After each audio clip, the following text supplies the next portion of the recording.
क्या बता सकते हैं?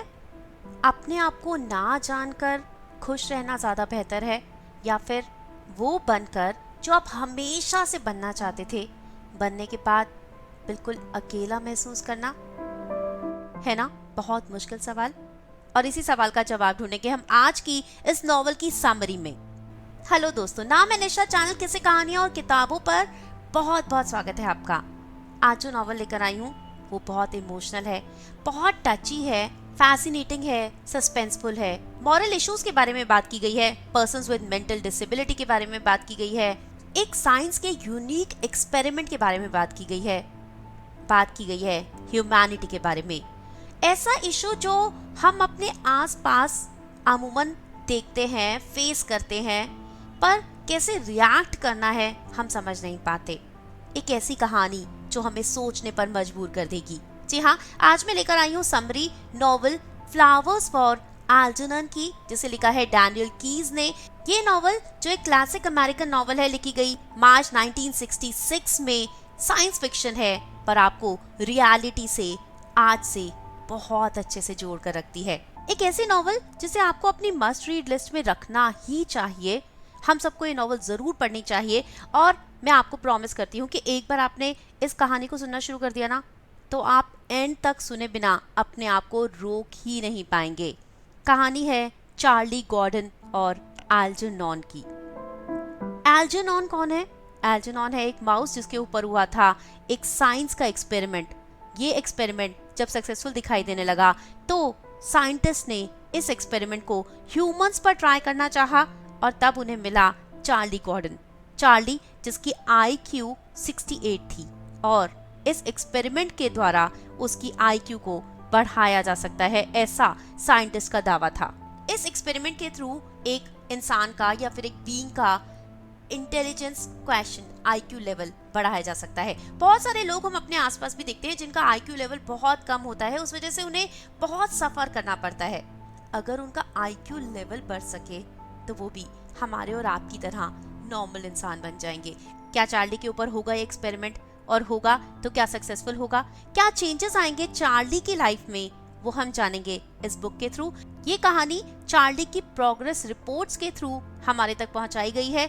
चार्ली जो स्मार्ट बनना चाहता है। प्रोग्रेस रिपोर्ट 1, मार्च 3। डॉक्टर स्ट्राउस ने कहा है कि मुझे जो भी याद आए मुझे वो सब लिखना है। पता नहीं क्यों, पर उन्होंने कहा है कि वो देखना चाहते हैं कि वो मुझे इस्तेमाल कर सकते हैं या नहीं। पर काश वो मुझे यूज़ कर लें, क्योंकि मिस केनियन ने कहा है कि वो मुझे स्मार्ट बना सकते हैं, और मुझे स्मार्ट बनना है। मेरा नाम चार्ली गॉर्डन है। मैं डॉनर्स बेकरी में काम करता हूँ। 32 साल का हूँ और अगले महीने मेरा हैप्पी बर्थडे आने वाला है। मिस्टर डॉनर मुझे एक हफ्ते में $11 देते हैं, और कभी कभी ब्रेड और केक भी, अगर मैं मांगूँ तो। मैंने प्रोफेसर नीमर और डॉक्टर स्ट्राउस को कहा था कि मुझे ठीक से लिखना नहीं आता, पर उन्होंने कहा कोई बात नहीं, जैसे तुमने बीकमैन्स कॉलेज फॉर रिटार्डेड एडल्ट्स में सीखा है वैसा ही लिख दो। उन्होंने कहा है कि मेरी जो भी मेमोरीज हों, जो भी मुझे याद आए, पर मुझे तो कुछ याद ही नहीं आता, क्योंकि मेरी कोई मेमोरीज ही नहीं है। तो आज मैं लिखना बंद कर देता हूँ। प्रोग्रेस रिपोर्ट 2, मार्च 4। आज मेरा टेस्ट हुआ था, और मुझे लगता है कि मैं उसमें फेल हो गया हूँ। अब शायद वो लोग मुझे यूज़ ना करें। आज प्रोफेसर नीमर मुझे एक कमरे में ले गए थे। लंच के टाइम में मैं वहाँ पर गया था। उस कमरे के बाहर लिखा था साइक डेप्ट। वहाँ पर कुर्सियाँ और टेबल थी, और एक आदमी जिसने वाइट कलर का कोट पहना हुआ था, डॉक्टर जैसे पहनते हैं, पर मुझे नहीं लगता कि वो डॉक्टर था, क्योंकि उसने मुझे आ करके मुंह खोलने के लिए तो कहा ही नहीं। बस कुछ वाइट कलर के कार्ड्स दिखाए जिन पर इंक गिरी हुई थी। उन्होंने मुझे कहा, चार्ली तुम यहाँ आराम से बैठ जाओ, टेंशन की कोई बात नहीं। उनका नाम बर्ट था, लास्ट नेम मुझे याद नहीं, क्योंकि मैं बहुत जल्दी भूल जाता हूँ ना, मुझे कुछ याद ही नहीं रहता। मैंने अपनी कुर्सी को कस के पकड़ लिया था। उन्होंने कहा था कि रिलैक्स होकर बैठो, पर मुझे पता है कि जब ऐसे बोलते हैं ना, तब कुछ बुरा होने वाला होता है। जब उन कार्ड्स को देखा जिन पर इंक गिरी हुई थी, तो मैं बहुत डर गया था, क्योंकि जब स्कूल में मैं काम करता था और मुझसे इंक गिर जाती थी तो मुझे कितनी मार पड़ती थी। उन्होंने मुझसे पूछा कि तुम रिलैक्स हो जाओ, कुछ गलत नहीं होगा, और पूछा कि इन कार्ड्स पर तुम क्या देख रहे हो। मैंने कहा किसी ने सारे कार्ड्स पर इंक गिरा दी है। वो मुस्कुरा दिए, तो मैं खड़ा होकर जाने लगा। सोचा बड़ा आसान टेस्ट था। तब उन्होंने कहा, नहीं चार्ली, अभी यहाँ बैठो। मुझे डॉक्टर स्ट्राउस की बात याद आई, जिन्होंने कहा था कि जैसा बोलेंगे वैसा ही करना है। उन्होंने मुझे कहा कि इन कार्ड्स में देखो, पर मुझे तो वहाँ कुछ भी नहीं दिखाई दिया। उन्होंने कहा इसमें पिक्चर्स हैं, पर वहाँ पर तो कोई पिक्चर्स नहीं थी। मैंने कहा मैं चश्मा पहनकर देख लेता हूँ, वैसे तो मैं चश्मा मूवी देखने जाता हूँ तब भी पहनता हूँ, पर शायद उससे कुछ बेटर दिखे। मैंने चश्मा लगाकर वो कार्ड दोबारा भी देखे, पर मुझे कुछ नहीं दिखा। वो कह रहे थे कि लोगों को इसमें पिक्चर्स दिखती है, उसे इंकलेट कहते हैं, और टेस्ट का नाम रोशाक टेस्ट। पर मुझे तो उसमें कोई पिक्चर नहीं दिखी। मुझे डर लग रहा था मैं ये टेस्ट फेल ना कर दूं। तो मैंने कहा कि इसमें तो बड़ी अच्छी पिक्चर बनी हुई है इंक से, जिसमें एजेस निकले हुए हैं, डॉट्स डॉट्स है।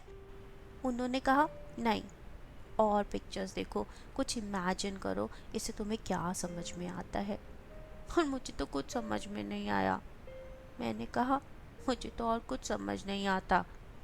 तब टेस्ट ख़त्म हो गया और हम दोनों बाहर आ गए। मुझे बहुत डर लग रहा था, मैंने टेस्ट फेल कर दिया क्या। प्रोग्रेस रिपोर्ट 3, मार्च 5। मैंने डॉक्टर स्ट्राउस से कहा कि मैंने उन कार्ड्स पर इंक नहीं गिराई थी। उन्होंने कहा कोई बात नहीं, कुछ नहीं होता।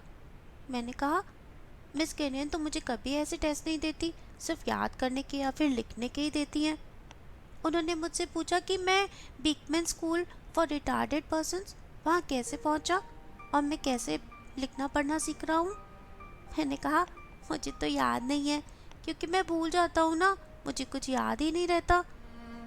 उन्होंने कहा मिस केनियंस ने बताया था कि मैं उनकी क्लास में सबसे ज़्यादा स्मार्ट हूँ, पर मेरे से स्मार्ट भी तो कितने सारे लोग हैं, और मैं भी उनकी तरह बहुत स्मार्ट बनना चाहता हूँ। उन्होंने पूछा कि मैं स्मार्ट क्यों बनना चाहता हूँ।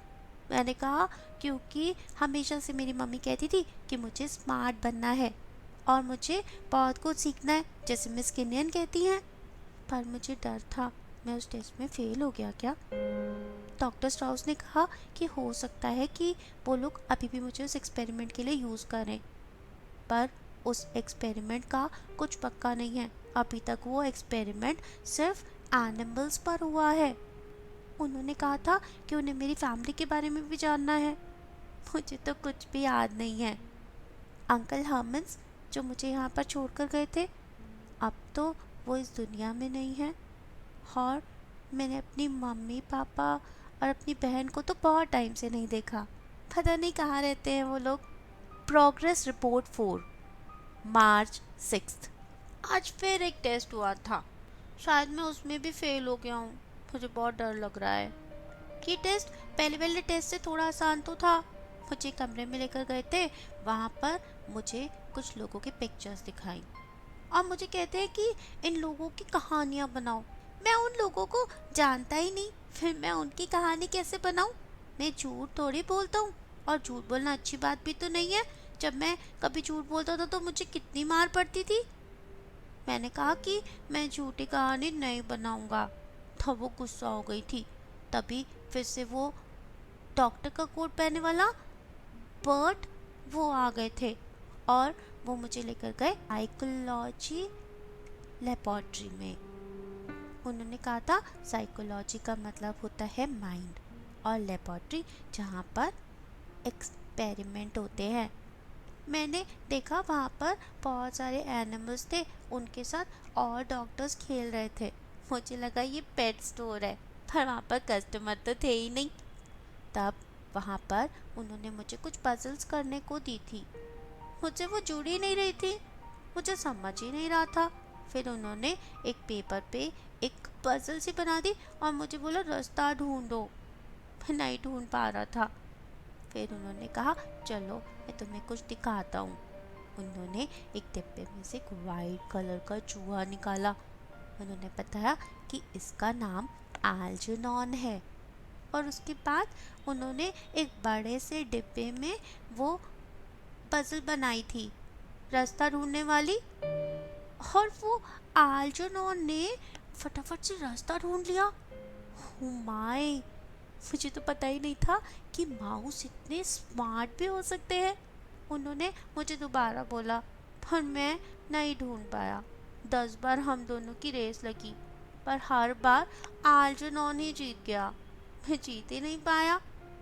एल्जेनॉन बहुत स्मार्ट है। प्रोग्रेस रिपोर्ट 5th मार्च 7th। डॉक्टर स्ट्राउड्स ने मेरी फैमिली से बात कर ली थी और मेरी बहन ने उन्हें अलाउ कर दिया था मेरा ऑपरेशन करने के लिए। हो माय, मैं अब स्मार्ट हो जाऊंगा। मुझे स्मार्ट बनना है। डॉक्टर स्ट्राउड्स तो मुझे लेना चाहते थे, पर मैंने देखा था कि प्रोफेसर नीमर वो मुझे पसंद नहीं करते। डॉक्टर स्प्राउट्स ने कहा था कि मिस किनियन की क्लास में मैं सबसे ज़्यादा स्मार्ट हूँ। तब प्रोफेसर नीमर ने कहा कि हमें इसको बहुत सारी बातें समझानी चाहिए। ऑपरेशन गलत हुआ तो डॉक्टर स्प्राउट्स ने कहा कि इसके अंदर बहुत ज़्यादा कॉन्फिडेंस है। मुझे तो पता ही नहीं वो होता क्या है।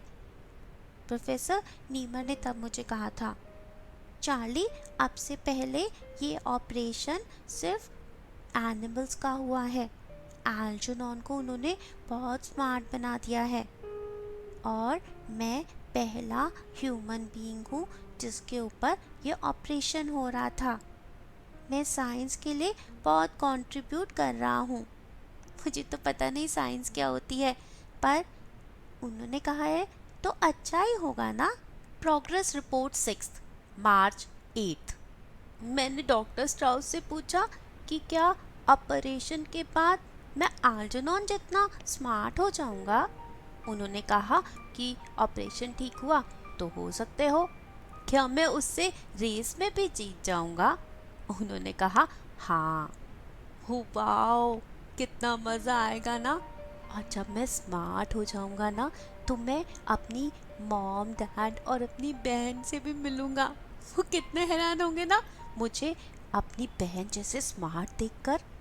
और फिर मैं बहुत सारे वर्ड्स की स्पेलिंग्स भी बता पाऊंगा। मैं बुक्स भी पढ़ पाऊंगा। डॉक्टर स्ट्राउस कहते हैं कि मैं फेमस हो जाऊंगा। मेरा नाम किताबों में लिखा जाएगा। मैं साइंस के लिए बहुत कुछ कर रहा हूँ। मुझे फेमस नहीं होना, बस स्मार्ट बनना है। प्रोग्रेस रिपोर्ट 7th मार्च 9th। ऑपरेशन वाले दिन मुझसे मिस केनियन मिलने आई थी। डॉक्टर स्ट्राउस ने कहा था कि मुझे आराम करना चाहिए क्योंकि आज मेरा ऑपरेशन है। वैसे भी तो बेकरी से मेरे दोस्त नहीं आ सकते क्योंकि उन्हें इस ऑपरेशन के बारे में बताने से डॉक्टर स्ट्राउस ने मना किया था। मिस केनियन मेरे लिए केक लाई थी, पर डॉक्टर स्ट्राउस ने मना कर दिया था। कहा था अभी तुम कुछ नहीं खा सकते। खाने का और ऑपरेशन का क्या लेना देना? उन्होंने कहा था ऑपरेशन के बाद खा लेना। ऑपरेशन के बाद जब मैं स्मार्ट हो जाऊंगा तो मैं अपने दोस्त जो और फ्रैंक की तरह बात कर पाऊंगा। वो लोग पता नहीं कैसे कैसे बातें करते हैं। पॉलिटिक्स, रिपब्लिक, पता नहीं क्या क्या। मुझे तो कुछ समझ नहीं आता, पर स्मार्ट होने के बाद मैं उनके साथ उनके जैसे ही बात कर सकता हूँ। प्रोग्रेस रिपोर्ट 8th मार्च 11th। हो बॉय, मेरा ऑपरेशन हो गया और जब मैं सो रहा था तब उन्होंने मेरा ऑपरेशन कर दिया। मुझे कोई दर्द ही नहीं हुआ। हाँ, मेरी आंखों पर और मेरे सर पर पट्टी बंधी थी, तभी तो मैं 2 दिन से ये प्रोग्रेस रिपोर्ट नहीं लिख पाया। डॉक्टर स्ट्राउस ने कहा है कि ये लिखना बहुत ज़रूरी है, इससे वो समझ सकते हैं कि मेरे माइंड में क्या चल रहा है। पर जब मैं ये रिपोर्ट पढ़ता हूँ तो मुझे ही नहीं समझ में आता कि मेरे माइंड में क्या चल रहा है, फिर उन्हें कैसे समझ में आएगा। पर उन्होंने कहा है कि वो इसको इस्तेमाल करेंगे मेरे जैसे और लोगों को भी स्मार्ट बनाने के लिए। मार्च 12। आज मुझसे मिलने मिस किन्यन आई थी। उन्होंने कहा, चार्ली तुम बहुत अच्छे लग रहे हो। मैंने कहा, अच्छा तो ठीक है, पर मैं स्मार्ट तो हुआ ही नहीं। उन्होंने कहा, ऐसे नहीं होता, तुम धीरे धीरे स्मार्ट हो जाओगे, थोड़ा टाइम लगेगा और तुम्हें बहुत मेहनत करनी होगी। मेहनत ही करनी थी तो ऑपरेशन क्यों किया? जी हाँ, ये है चार्ली गॉर्डन, जो पैदा हुआ था एक डिसऑर्डर के साथ जिसका नाम है फेनिलकेटोन्यूरिया। और उसके अंकल उसे यहाँ बेकरी छोड़ गए थे ताकि उसे Warren state home and training school ना जाना पड़े, जो कि एक स्टेट इंस्टीट्यूशन है जहाँ पर इस तरह के बच्चों को रखा जाता है। चार्ली, जिसकी IQ जरूर कम है पर दिल बहुत साफ है, वो लोगों को हंसाकर खुश होता है, वो कभी दुखी नहीं होता, उसकी जिंदगी में कोई तकलीफ नहीं है क्योंकि उसे कुछ याद नहीं रहता। आज उसे कोई बहुत बुरी तरह मारता है, अगले दिन वो भूल जाता है। बस उसे पसंद है लोगों को हंसाना, वो पागलों जैसी हरकतें करता है और लोग उसके ऊपर हंसते हैं तो उसे बहुत अच्छा लगता है। इस ऑपरेशन के बारे में डॉक्टर स्ट्राउट ने उसे किसी को भी कहने से मना किया है। जब उसने डॉक्टर स्ट्राउट से पूछा कि ऐसा क्यों, तो उन्होंने कहा कि ये सुनने के बाद लोग तुम पर हंसेंगे। चार्ली ये सुनकर हैरान हुआ था क्योंकि उसे लगा था कि अगर लोग आपके ऊपर हंसते हैं तो ये तो अच्छी बात है, इसमें बुरी बात क्या है, वो नहीं जानता था। उसका ऑपरेशन हो चुका है पर उसे अपने अंदर कोई चेंज नहीं दिखाई दे रहा, जिस वजह से वो बहुत फ्रस्ट्रेट हो चुका है। वो इस ऑपरेशन के बारे में किसी को बता भी नहीं सकता। बीकमैन स्कूल फॉर एडल्ट्स जहाँ पर वो पढ़ने जाता था, वहाँ उसकी टीचर मिस एलिस कीनियन, जिन्हें वो बहुत पसंद करता है, डॉक्टर ने उसे अभी मना किया है ट्रेनिंग स्कूल जाने के लिए। उसे कहा है कि मिस कीनियन खुद आएंगी तुम्हें यहाँ इंस्टीट्यूट में पढ़ाने। डॉक्टर स्ट्राउट्स का कहना है कि धीरे धीरे तुम बहुत स्मार्ट हो जाओगे। चार्ली नहीं जानता कि वो कब स्मार्ट होगा, क्योंकि उसे जल्दी से जल्दी स्मार्ट बन जाना है, बाकी लोगों की तरह बातें करना है और बाकी लोगों की तरह काम करना है। यहाँ बेकरी जहाँ पर वो काम करता है, वहाँ बाकी लोग उसका मजाक उड़ाते हैं, पर चार्ली को लगता है कि वो सब उसके बहुत अच्छे दोस्त हैं। चार्ली की IQ नहीं बढ़ रही थी, इसलिए उन लोगों ने उसके घर पर एक मॉनिटर लगा दिया था और कहा था कि जब वो सो रहा होगा ये मॉनिटर चलता रहेगा और जो आवाजें आएंगी उससे उसे चीजें याद आएंगी, उसका ब्रेन डेवलप हो जाएगा। चार्ली के लिए ये भी बहुत अजीब था। उसने कहा था कि जब मैं उठा हुआ हूँ तब मेरी IQ नहीं डेवलप हो रही, तो सोते हुए कैसे होगी। जिस पर डॉक्टर ने उसे माइंड के 2 साइड्स के बारे में बताया था, कॉन्शियस और सबकॉन्शियस। जब आप सो रहे होते हो तो आपका सबकॉन्शियस माइंड एक्टिवेट हो जाता है। चार्ली नहीं जानता कि क्या सभी के माइंड के 2 पार्ट्स होते हैं। खैर, उसने डॉक्टर की बात मानी थी और वो मॉनिटर घर में लग गया था, पर उसमें से जो आवाज आती थी रिमेम्बर रिमेम्बर, वो सुनकर चार्ली बहुत परेशान हो जाता था, इरिटेट हो जाता था। अलग अलग तरह की आवाजें आती थी जो उसे समझ भी नहीं आती थी, जिसकी वजह से वो रात भर सो नहीं पाता था। अगले दिन उसे काम करने जाना होता था। ऑपरेशन की वजह से जब उसने कुछ दिन छुट्टी ली थी तो वहां पर एक नया लड़का रख लिया गया था डिलीवरी के लिए। चार्ली ने कहा था कि मैं सफाई भी करूंगा और डिलीवरी भी करूंगा, जिस पर मिस्टर डॉनर्स ने उसे कहा था कि तुम पिछले 16 साल से यहाँ पर हो, मैंने तुम्हारे अंकल को प्रॉमिस किया था कि मैं तुम्हें हमेशा यहाँ रखूंगा, इसलिए तुम्हें चिंता करने की कोई जरूरत नहीं है। आजकल चार्ली रात भर ठीक से सो नहीं पाता और सुबह काम पर आ जाता है। एक दिन उसके दोस्तों ने कहा कि चलो आज तुम्हें पार्टी में लेकर चलते हैं। चार्ली वहां पर पार्टी में गया और उसके दोस्तों ने जबरदस्ती उसे शराब पिला दी। उसके बाद उससे गंदे गंदे डांस करवाए। सब लोग बहुत हंस रहे थे। चार्ली को इस सबसे बहुत मजा आ रहा था क्योंकि वो समझ नहीं पा रहा था कि लोग उसका मजाक उड़ा रहे हैं। उसके बाद उन्होंने कहा कि बाहर देख कर आओ, बारिश तो नहीं हो रही। चार्ली बाहर देखने गया, वापस आया तो वहां कोई भी नहीं था। सब उसे वहां अकेला छोड़कर चले गए थे। पर चार्ली इतना इनोसेंट है कि उसे उन लोगों पर गुस्सा नहीं आया। उसने सोचा कि मेरे दोस्त मुझे कहीं ढूंढने चले गए होंगे, मैंने बाहर शायद देर लगा दी होगी, वो लोग मेरे लिए कितने दुखी होंगे। चार्ली के मन में कोई नेगेटिव थॉट आती ही नहीं है, उसे सिर्फ हंसना आता है, हंसाना आता है, प्यार बांटना आता है, और सब लोगों को चार्ली को देखकर बहुत प्यार आता भी है। कुछ लोग उसके साथ मिसबिहेव भी करते हैं, कुछ लोग उसे मारते भी हैं, उसका मजाक भी उड़ाते हैं, उसके साथ गलत बिहेवियर भी करते हैं, पर चार्ली को कुछ बुरा नहीं लगता, क्योंकि वो भूल जाता है और उसके मन में कोई नेगेटिव थॉट होती ही नहीं है। चार्ली को एलिस ने वही इंस्टीट्यूट में आकर पढ़ाना शुरू कर दिया था, और चार्ली में धीरे धीरे चेंजेस आने शुरू भी हो गए थे। उसे रोज प्रोग्रेस रिपोर्ट लिखनी थी, ये उसे डॉक्टर ने कहा था, और इसके लिए पे भी किया जा रहा था। उसे कई बार ये बहुत बोरिंग लगता था कि वो क्यों रोज लिखता है। डॉक्टर ने कहा था कि आपको ये कॉपी अपने साथ रखनी होगी, जहाँ भी कुछ भी याद आए वो लिखना होगा, पर अभी तक चार्ली को कुछ याद नहीं आ रहा था। जब उसे एलिस ने वहां आकर पढ़ाना शुरू कर दिया था, तो उसके लिए पढ़ाई को थोड़ा और मुश्किल करना शुरू कर दिया था, थोड़ी और मुश्किल बुक्स पढ़ाना शुरू कर दिया था, और चार्ली में थोड़े थोड़े चेंजेस आने शुरू भी हो गए थे। इस बार जब एल्जेनॉन के साथ रेस लगाई थी वो रस्सा ढूंढने वाली गेम में, तो चार्ली जीत गया था और वो बहुत खुश हुआ था। उसकी खुशी का ठिकाना नहीं था। उसने तब डॉक्टर स्ट्राउड से कहा था कि मैं क्या एल्जेनॉन को एक बार पकड़ सकता हूँ।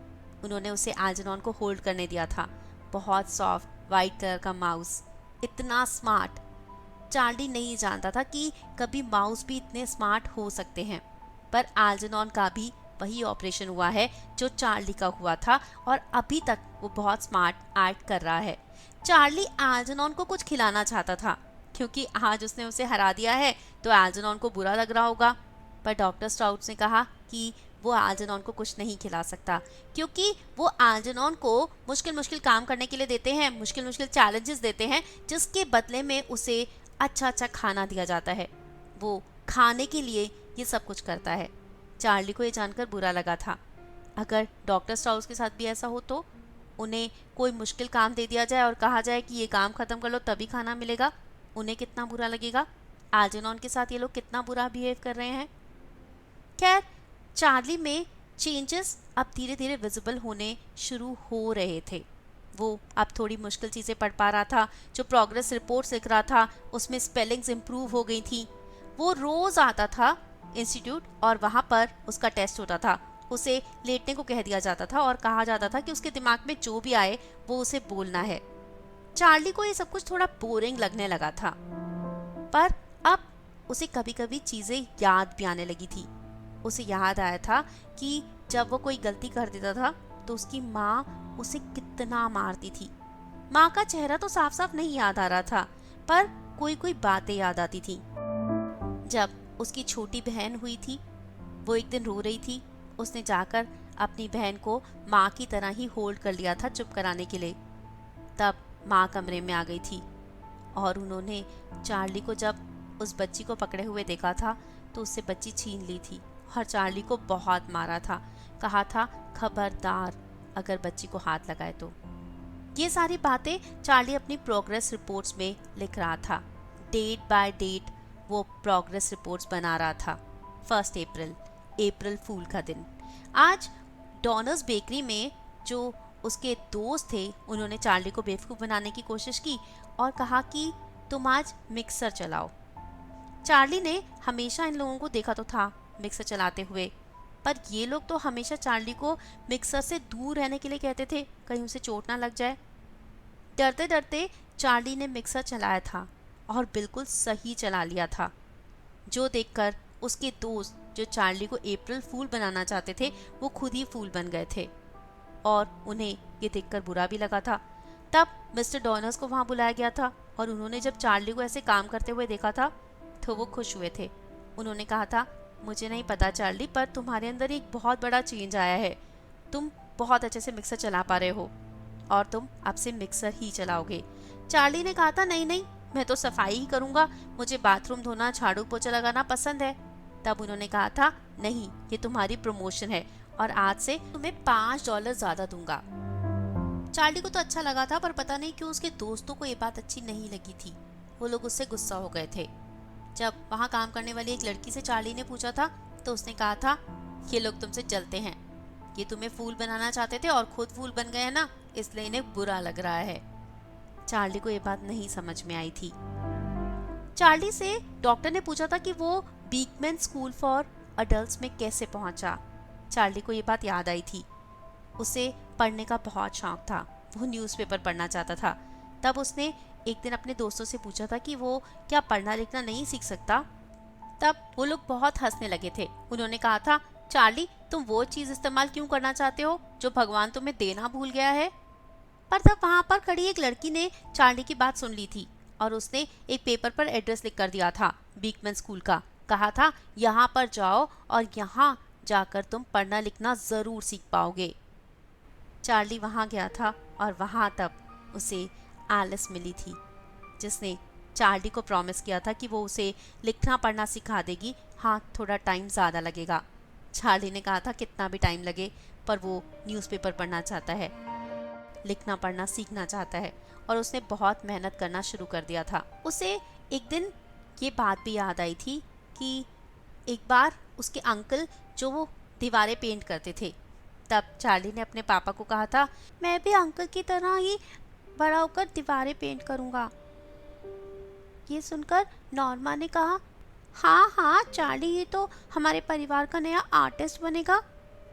पापा को नॉर्मा की ये बात अच्छी नहीं लगी थी और उन्होंने नॉर्मा को थप्पड़ मारकर कहा था कि वो चार्ली के साथ ऐसे बातें नहीं कर सकती। पता नहीं आर्टिस्ट क्या होता है, पर बुरा ही होता होगा ना, तभी तो पापा ने नॉर्मा को मारा। नॉर्मा को कोई मारता है ना तो मुझे बिल्कुल अच्छा नहीं लगता। जब मैं स्मार्ट हो जाऊंगा ना, तब नॉर्मा के पास जाऊंगा। चार्ली ने एलिस के साथ पढ़ना शुरू कर दिया था, पंचुएशन सीखने शुरू कर दिया था, कॉमा, फुल स्टॉप, ये सब उसकी ज़िंदगी में अब इंट्रोड्यूस हुए थे। जब वो वापस जाकर अपनी पहले की प्रोग्रेस रिपोर्ट्स पढ़ रहा था तो उसे चेंजेस दिखाई दे रहे थे।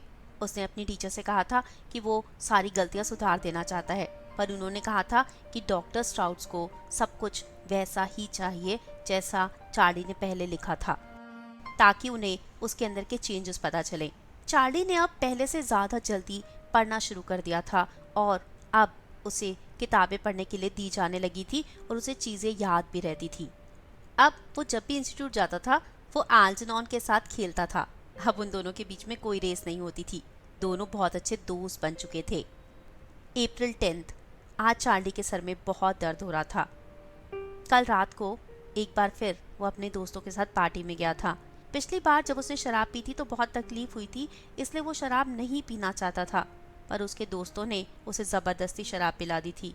कोई उसके बटक्स पर लात मार रहा था, कोई उसे धक्का मार रहा था, उसे ज़बरदस्ती डांस करवाया जा रहा था एक लड़की के साथ। बार बार कोई उसकी टांग खींच लेता था, कोई उसे धक्का दे देता था, वो गिर जाता था। सब लोग बहुत हंसते थे। थोड़ी देर के बाद चार्ली को ये सब कुछ बहुत वियर्ड लगने लगा था।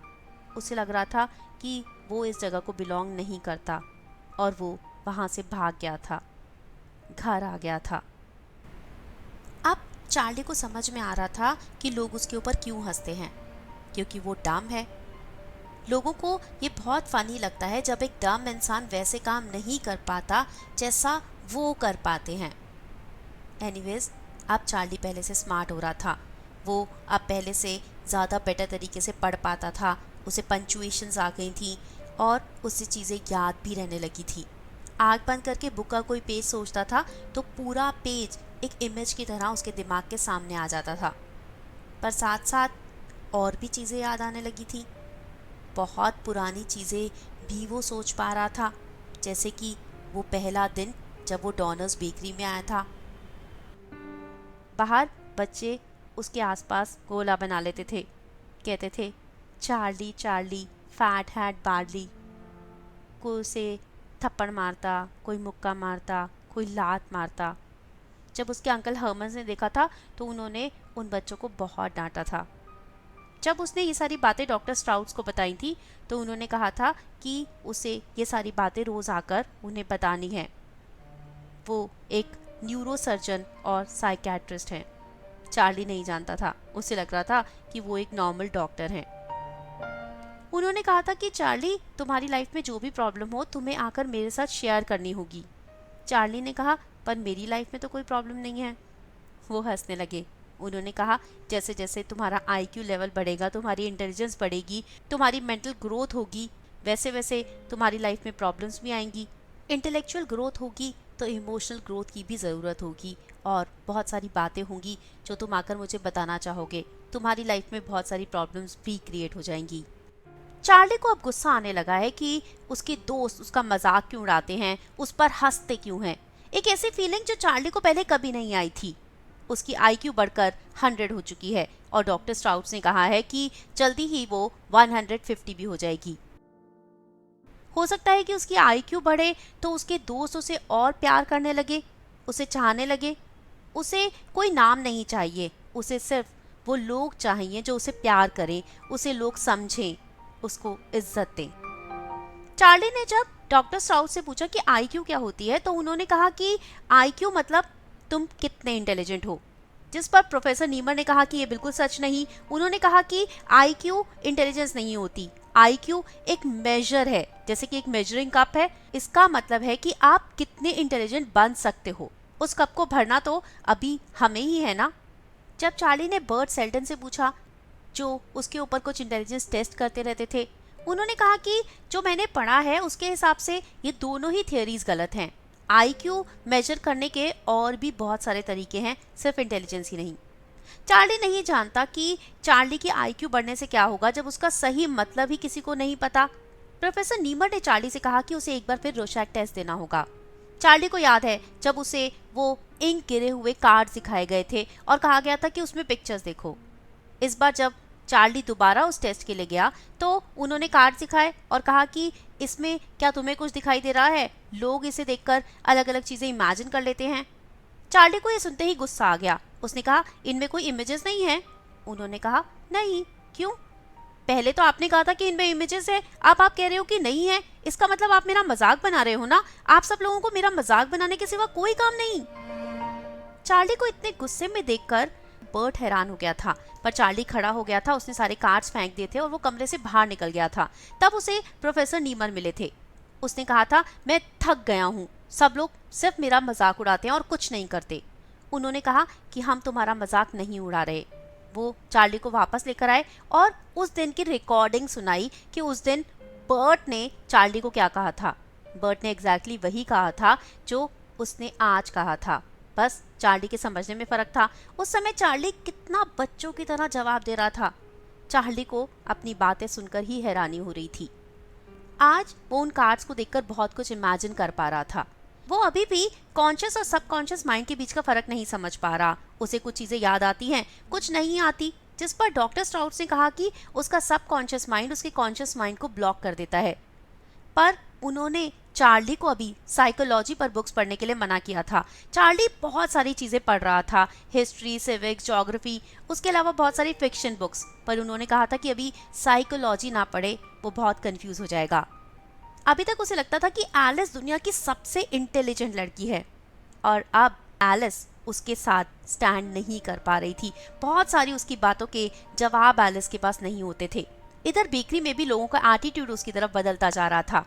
जहां उसके दोस्त जो पहले उसका मजाक उड़ाते थे, अब उसे गुस्सा आने लगा था, उसका एटीट्यूड बदल रहा था। वो काम बहुत परफेक्शन के साथ करने लगा था, जिसकी वजह से मिस्टर डॉनर उसकी तनख्वाह बढ़ाते जा रहे थे, उसे बोनस दे रहे थे और वो बाकी सारे काम भी बहुत अच्छे से कर पा रहा था, जिसकी वजह से बाकी लोग उससे जलने लगे थे।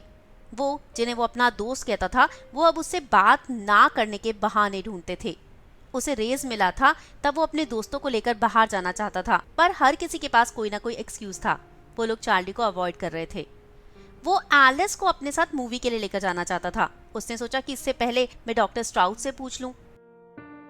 जब वो इंस्टीट्यूट गया तो कमरा बंद था और डॉक्टर स्ट्राउट्स और प्रोफेसर नीमर बहस कर रहे थे।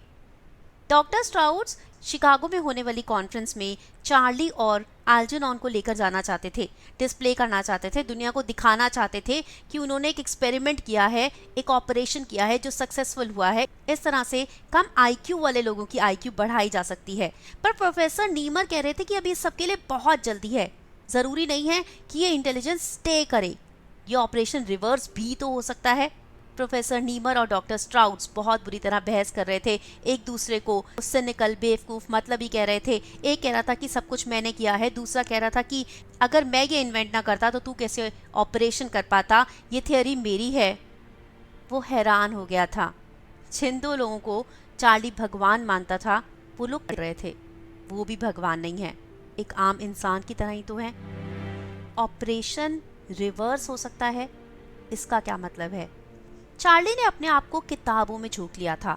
जो भी किताब मिलती थी वो पढ़ लेता था, उसे जो भी इंफॉर्मेशन मिलती थी ग्रैब कर लेता था, हर तरह की किताब पढ़ना चाहता था, बहुत सारी लैंग्वेजेस भी सीख चुका था। चार्ली को यूनिवर्सिटी जाना, कैंपस जाना, बच्चों से बात करना, उनकी बातें सुनना, उनके आर्ग्यूमेंट सुनना बहुत अच्छा लगता था। यही तो जिंदगी वो जीना चाहता था। वो यही तो हमेशा से चाहता था कि जब कोई लोग डिस्कशंस करे वो उसका हिस्सा बन सके। चार्ली ने तब पहली बार सुना था कि गॉड है या नहीं, इस बारे में लोग आर्ग्यू कर रहे हैं। वो नहीं जानता कि भगवान है या नहीं, पर इसीलिए तो हम कॉलेज आते हैं, इसीलिए तो हम पढ़ाई करते हैं, ताकि वो सारी चीज़ें जो हम सोचते हैं वो सही है या नहीं हम जान सकें। 28 अप्रैल, मुझे याद आ रहा था कि जब चार्ली छोटा था, यानी कि मैं, तो मम्मी पापा के ऊपर कितना चिल्ला रही थी। आज मुझे अपने मम्मी पापा का नाम भी याद आ रहा है। मेरी माँ का नाम रोज था और पापा का नाम मैट। कितना बुरा है ना कि आप अपने माँ बाप के नाम भी भूल जाओ।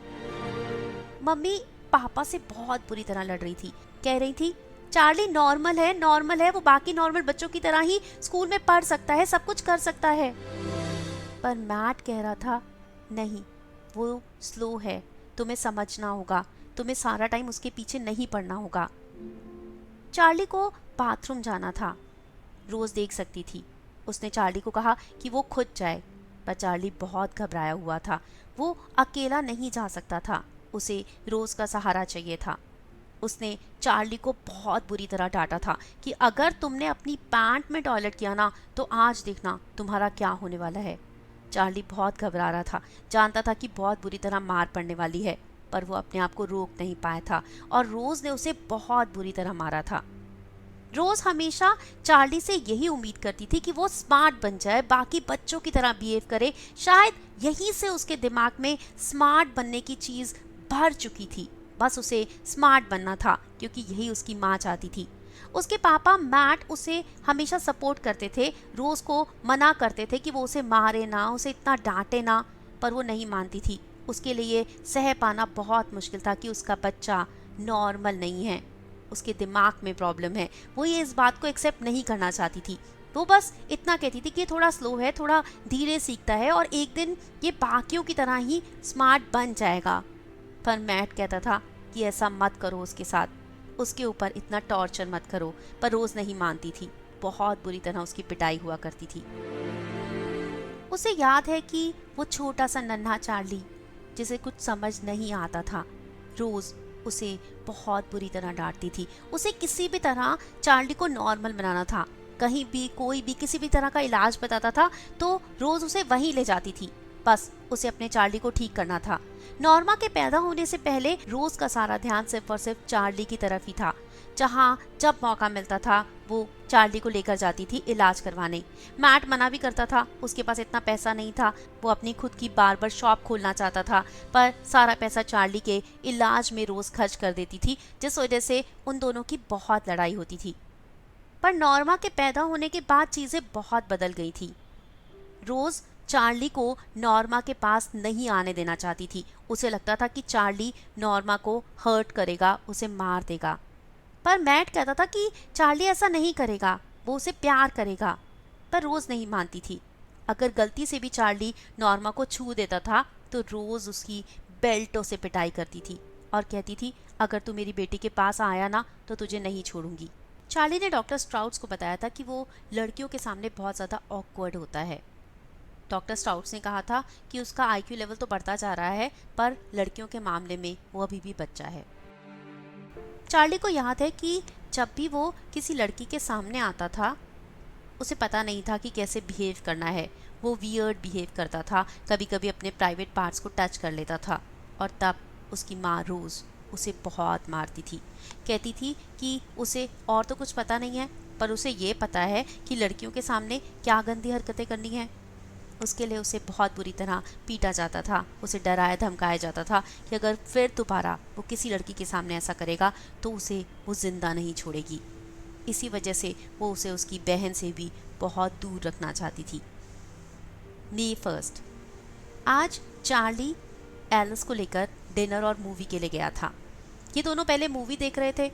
मूवी में एक आदमी अपनी वाइफ को मारना चाहता था और बाद में पता चला था कि बचपन में उसके साथ उसकी गवर्नेंस ने बुरा बिहेव किया था, उसे गलत गलत चीज़ें दिखाई थी, जिसकी वजह से उसे लड़कियों से नफरत हो गई थी और वो अपनी वाइफ को मारना चाहता था। जब ये बात डिस्क्लोज हो गई थी तो उसे बहुत अच्छा महसूस हो रहा था और उसने अपनी वाइफ को हक कर लिया था। सब कुछ ठीक हो गया था। चार्ली मूवी के दौरान एलिस का हाथ पकड़ना चाहता था। एलिस को वो बहुत ज़्यादा पसंद करता था और उसे आज वो अपनी फीलिंग्स बताना चाहता था।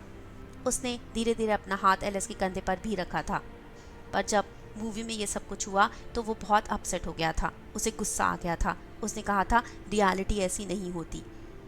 एलिस ने कहा था कि तुम एक बहुत इंटेलिजेंट इंसान बन चुके हो, तुम जीनियस बन चुके हो और तुम्हें इस तरह से चिल्लाना नहीं चाहिए, गुस्सा नहीं करना चाहिए। पर चार्ली के लिए चीज़ें बहुत मुश्किल होती जा रही थी। वो अपने पास्ट को ठीक से याद नहीं कर पा रहा था, चीज़ें जुड़ नहीं रही थी। उसे अपने माँ बाप की बातें तो याद थी पर उनका चेहरा याद नहीं था। उसने एलिस से कहा था कि वो अपने माता पिता का चेहरा देखना चाहता है, शायद तब चीज़ें जुड़ पाएं। एलिस ने कहा था समय के साथ सब ठीक हो जाएगा, सारी चीज़ें जुड़ जाएंगी। वो एक बहुत इंटेलिजेंट इंसान बन चुका है, वो एक जीनियस बन चुका है और उसके पच्चीनों पर बाकी दुनिया चलने वाली है। ये दोनों जब डिनर के लिए गए थे तब चार्ली ने एलिस को कहा था कि वो उसे बहुत पसंद करता है। उसे ऐसा बोलते हुए बहुत घबराहट हो रही थी, पर एलिस ने कहा था कि वो भी उसे बहुत पसंद करती है। एलिस ने कहा था कि अभी इन दोनों को कोई भी प्राइवेट चीज़ें नहीं करनी चाहिए क्योंकि चार्ली के ऊपर बहुत ऑब्लिगेशंस हैं। उसके फुटस्टेप्स पर बाकी दुनिया चलने वाली है।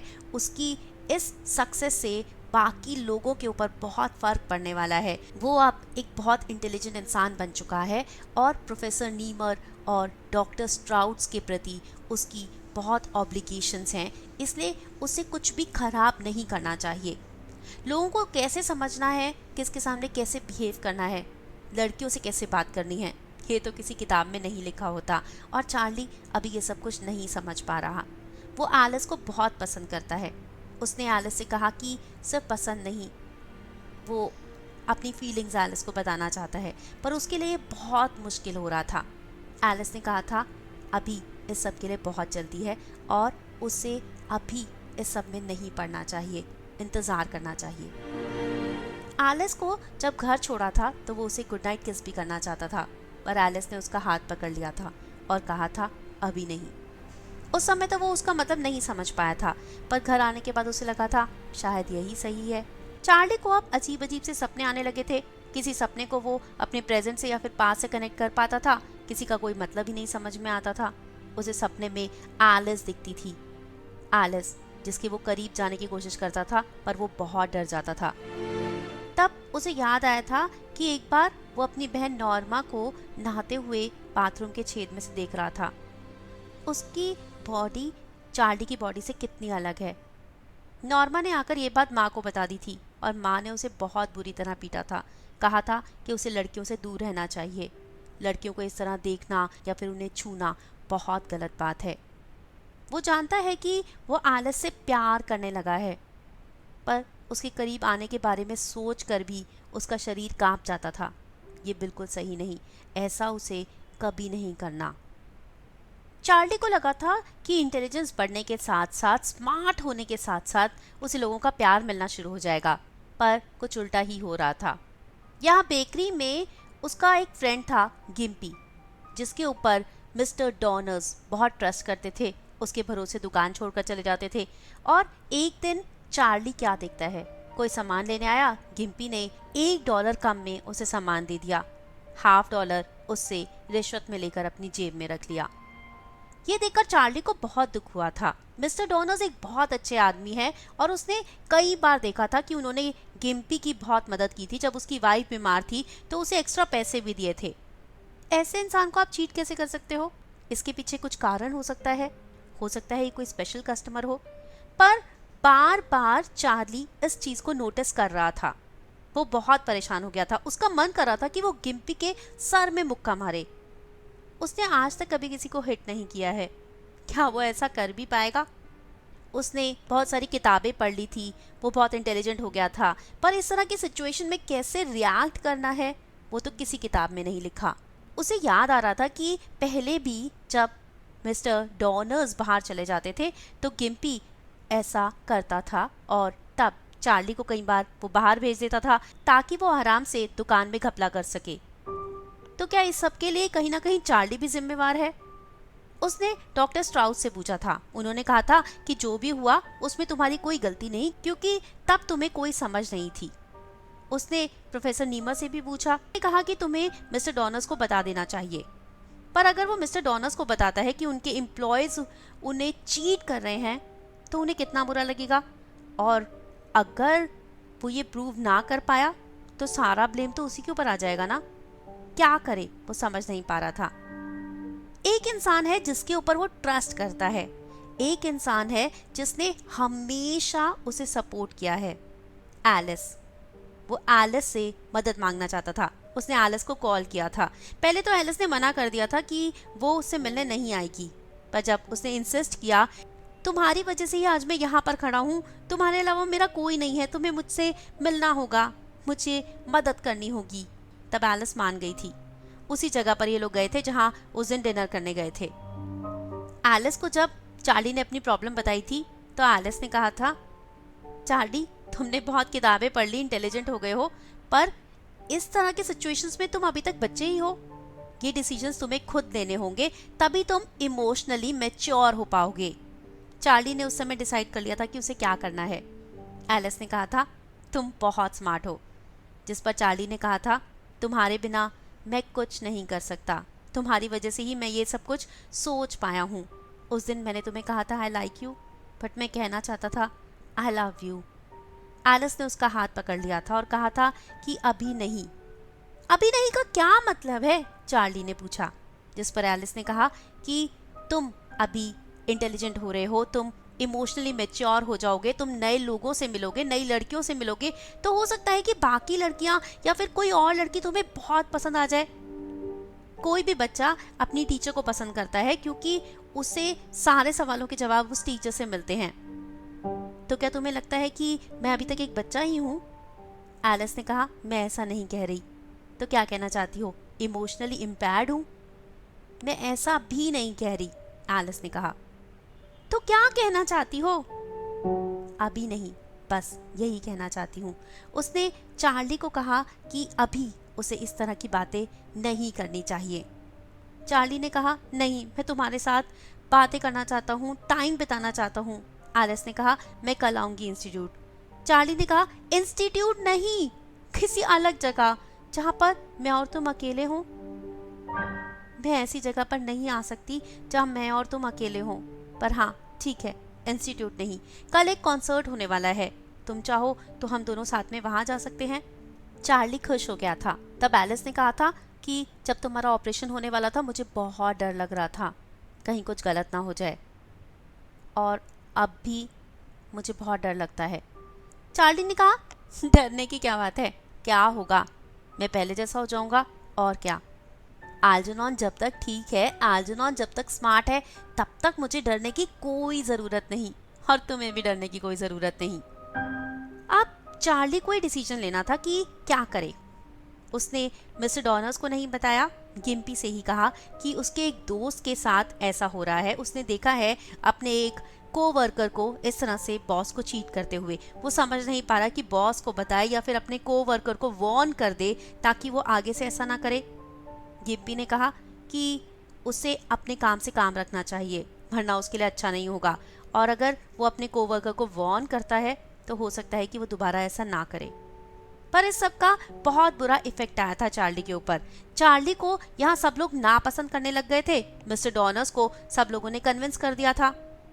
तो मिस्टर डॉनर्स ने चार्ली के अंकल को प्रॉमिस किया था कि वो उसे हमेशा यहीं रखेंगे, पर उन्होंने चार्ली को कहा था कि तुम अब स्मार्ट हो चुके हो, ये जगह तुम्हारे लिए सही नहीं, तुम कोई और नौकरी भी ढूंढ सकते हो। और उनकी मजबूरी है, उन्हें ये बेकरी भी तो चलानी है।